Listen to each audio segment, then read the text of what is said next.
All right, we're going to go over some more equations. This time we're going to introduce a couple more variables and also run into some new situations where we might have a number over a variable, which we haven't gone over quite yet. And you may be wondering why I have this steering wheel in the corner.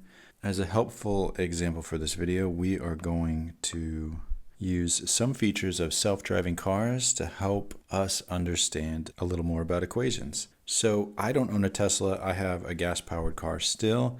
But what I've heard of Teslas is they have this feature where inside the steering wheel, there is this sensor that can let the vehicle know if you've let go of the steering wheel or not. And the point of the sensor is so that the vehicle can know if you're not holding on to the steering wheel. And you may ask yourself, well, why do they care if I'm holding onto the steering wheel if it's a self-driving car? Although self-driving vehicles may be at the point where they're safer than most people, the government and the car companies like Tesla have decided that they're not safe enough to just not have a driver. So there still needs to be, as of today, a driver in the seat with their hands on the wheel, actively ready to engage in driving if for some reason the car doesn't know what to do. For example, somebody runs out in front of your car and the Tesla is not stopping, and you need to disengage self-driving so that you can fix the situation. So right now, these self-driving cars have this safety feature where two things will happen if you let go of the steering wheel. After a certain amount of time, an alarm will go off. Maybe there's a light that's flashing, and then some loud noises for sure, just in case you're asleep. That alarm will go off as step one, and then after a little bit more time, if you're still not responding, you're still not putting your hands on the wheel, what's going to happen is that car is going to safely and gracefully find somewhere to pull over and park. And we'll call that feature the pullover.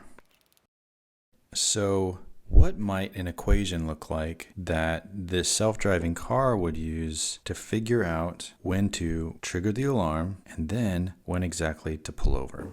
Let's list out some variables to start.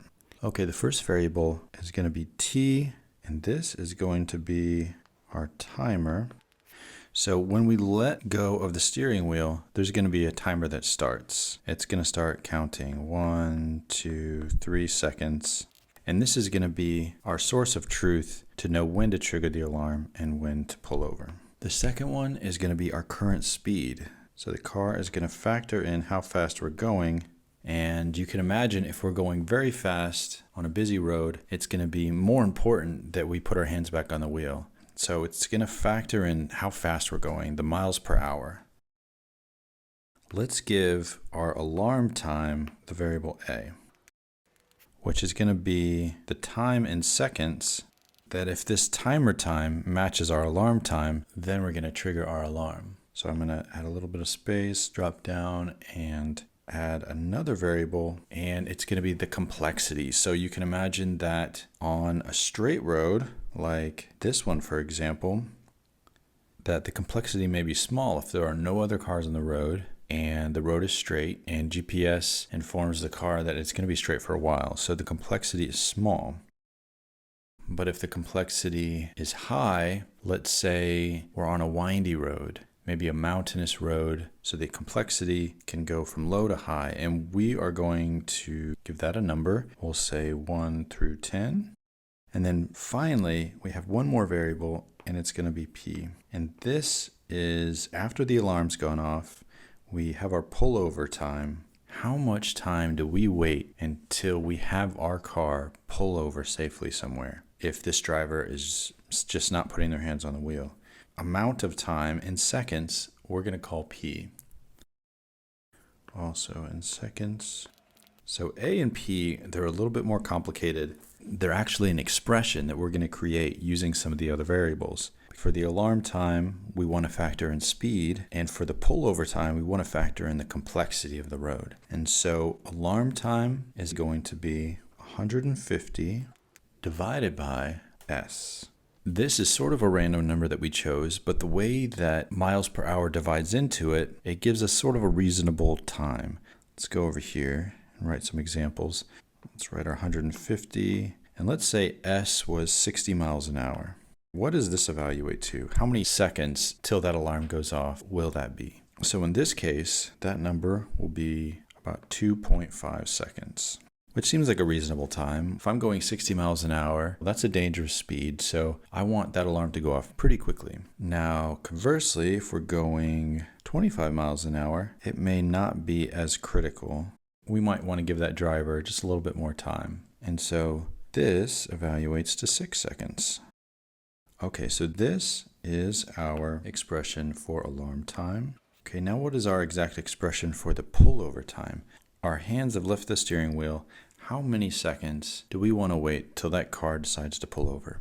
We're going to factor in speed and complexity, but instead of speed directly, we're just going to use our variable a. Pullover time is going to be a, and we're going to add to that a little bit extra time, and this is an expression, again, just a random number, 20 divided by c, our complexity. Let's look at that over here.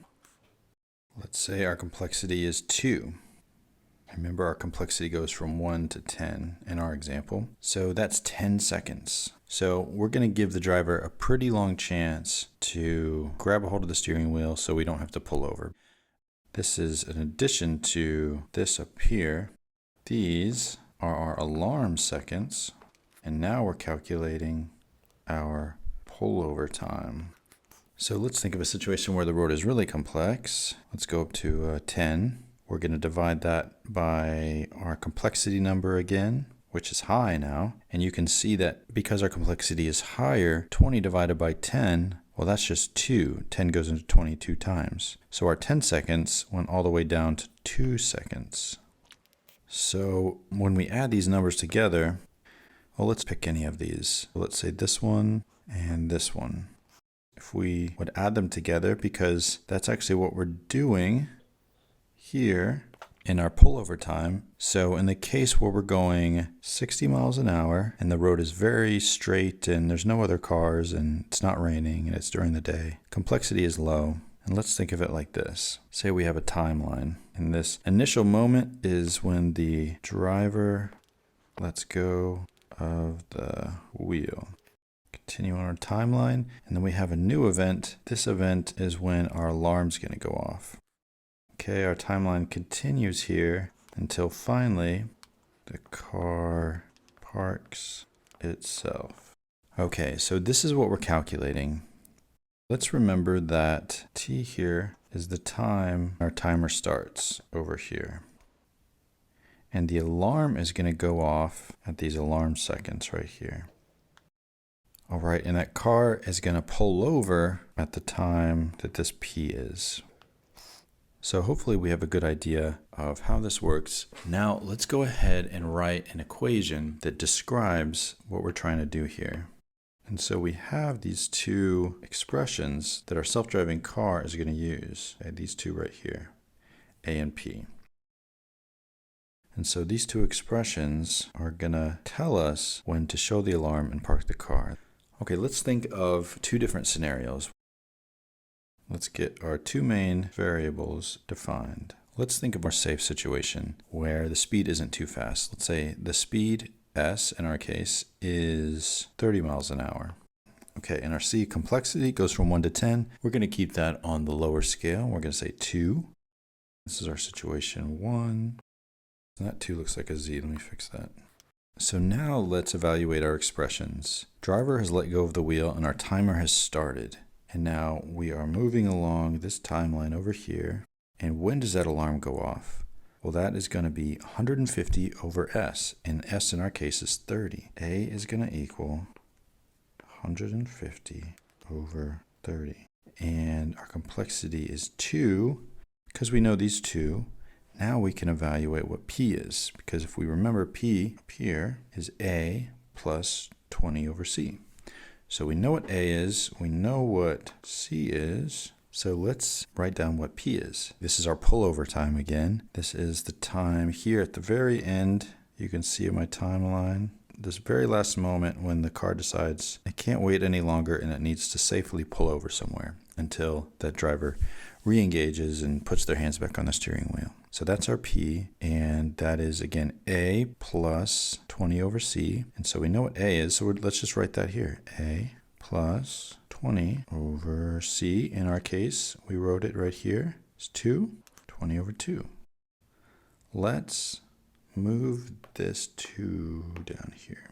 And let's evaluate exactly what these are. So A simplifies to 150 over 30 is the same as 15 over 3. If we divide both the numerator and the denominator by 10, and 3 goes into 15 exactly 5 times, so A just equals 5. Now our P is A plus 20 over 2. Well, let's think about 20 over 2. 20 over 2 over here, well, that just evaluates to half of 20. So half of 20 is 10. So now we're just thinking about what is A plus 10. That's the same thing as, in our case, A is 5. Same thing as 5 plus 10. And so because we know A, now we know that P equals 15. For our first scenario, we know exactly how many seconds it's going to take until that alarm goes off, and how many seconds until the car is going to park itself. And I think I've decided that we're not going to go into that second example because this video is already running about 10 minutes long, and I imagine that your brains are exhausted from what we've already gone over. So let's wrap it up here. We've already been able to cover equations with multiple variables, including variables in the denominator, and seeing how equations like this can apply to real-world life-saving situations.